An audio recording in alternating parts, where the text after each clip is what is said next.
Hey everybody, and welcome back. So today we're going to finish up the front end on the 77 Mustang 2. So we got our rotor here, our bearings, our seal. This is all the wilwood set up.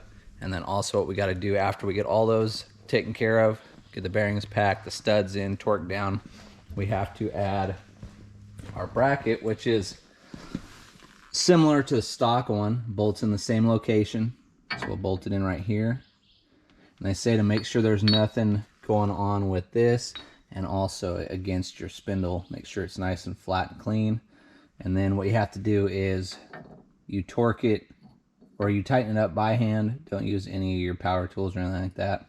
Use red Loctite on the bolts, and then torque it down to the torque spec they give you in the book. And then what we'll do after we get all that done is we'll throw the rotor or the caliper on. That way we can adjust the shims. All right, so we'll throw the studs in.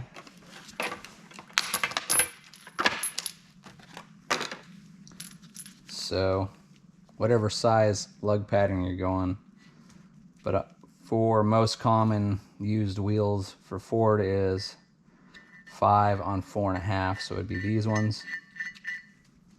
So we got them marked out already.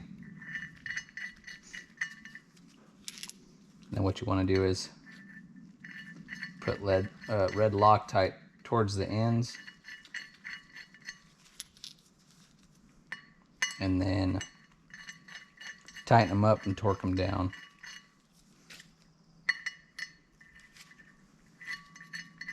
If you're by yourself, what you might have to use is use your vise, and in the box when you get them shipped to you, they have 2 pieces of wood. You might be able to clamp it in there and then torque it to 77.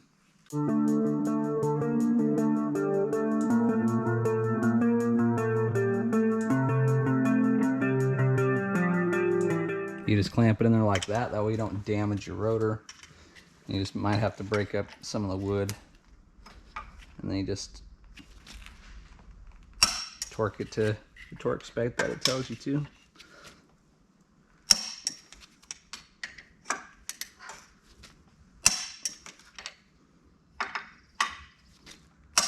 One more to go. If I can get it in there. Might have to bring it up a little bit.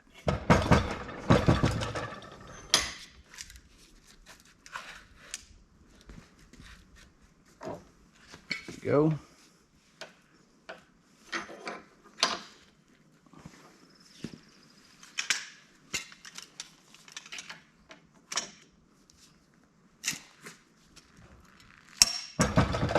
There it is, all done. She's torqued.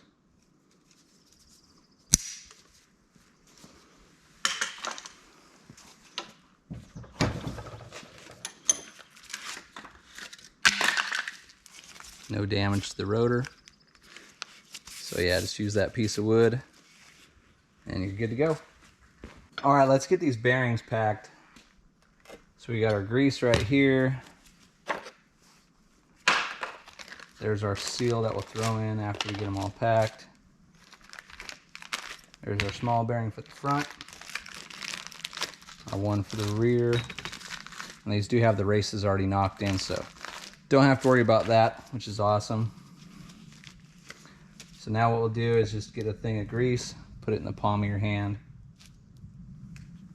And then what you do is you just take the bearing and the side that slides in towards the inside of the rotor, you just kind of push all your grease in like this, and it'll work it into the bearing.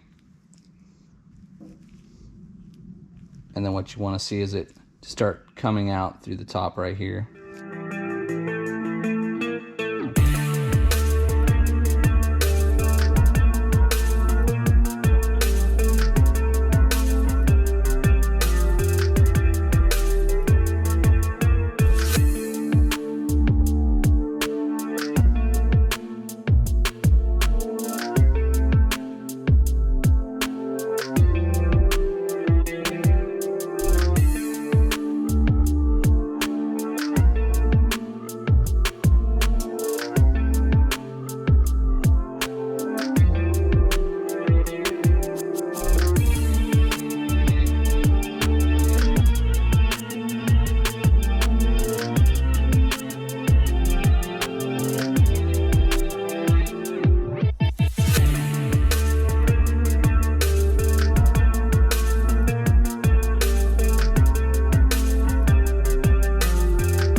right, so let's take the seal, knock it in. I'm gonna use this brass piece right here.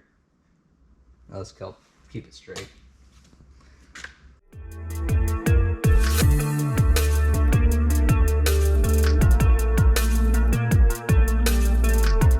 All right, so now it's time to mount the bracket on for your caliper.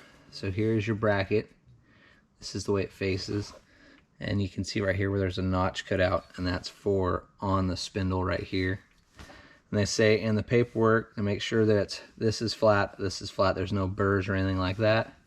And then it just bolts on exactly how the original one did. And then what I did is I cleaned this thread out and then also chase the nuts. That way they go on nice and easy, because it was really hard at first to try to get these on. And since this is aluminum, you don't want to strip any of the threads out. So what we'll do now is throw some red Loctite on, tighten these up onto this by hand, and then torque them down to 47 foot-pounds.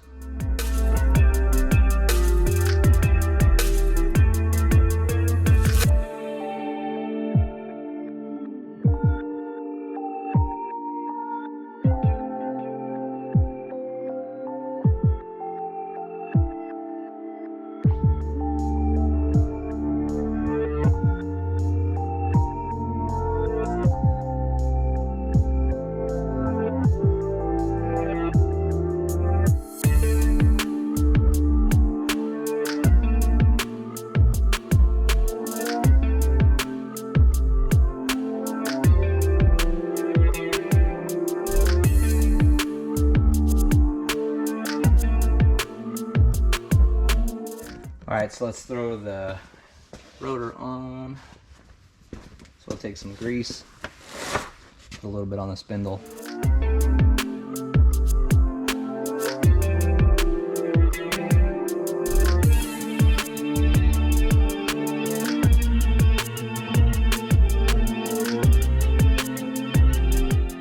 So there's your caliper. 4-piston. Brake shoes slide into the top, slide in, and then there's a Carter pin that runs right to the center of it, just like that.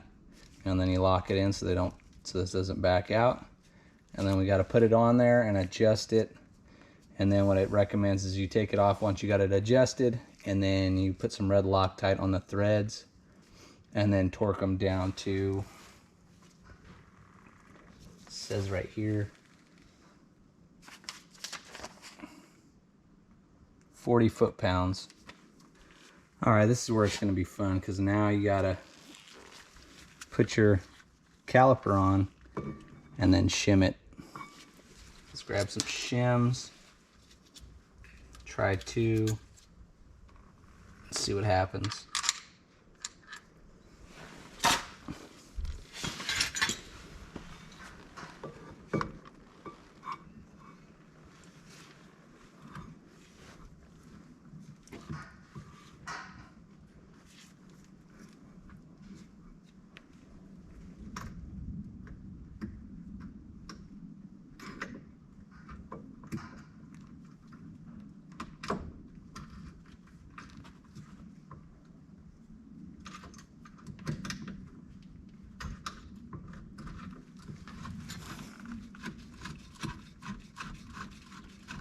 And you don't want it to run into the back of the rotor. So you gotta make sure it's flush with the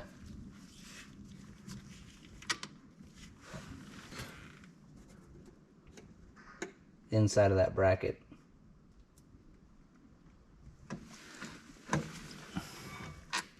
Maybe on this one I'll try 4.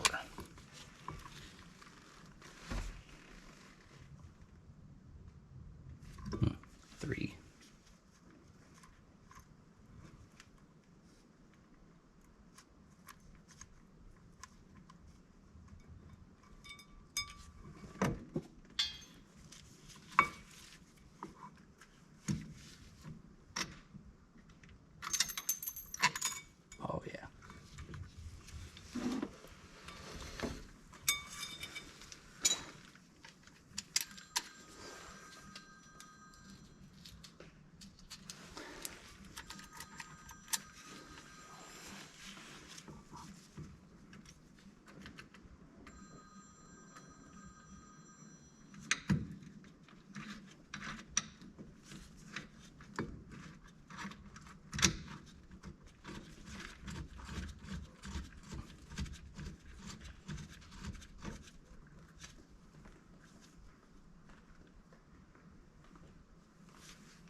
think 3 might be the trick.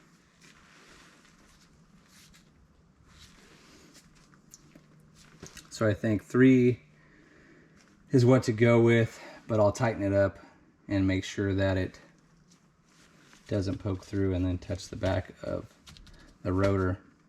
Right now there's a big gap because of there's no fluid in it, you know, to collapse it. All right, there it is, all done.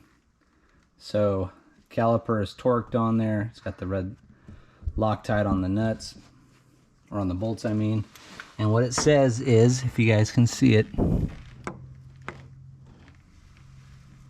it says it can protrude out a little bit. So there it is there. And then same with on the bottom.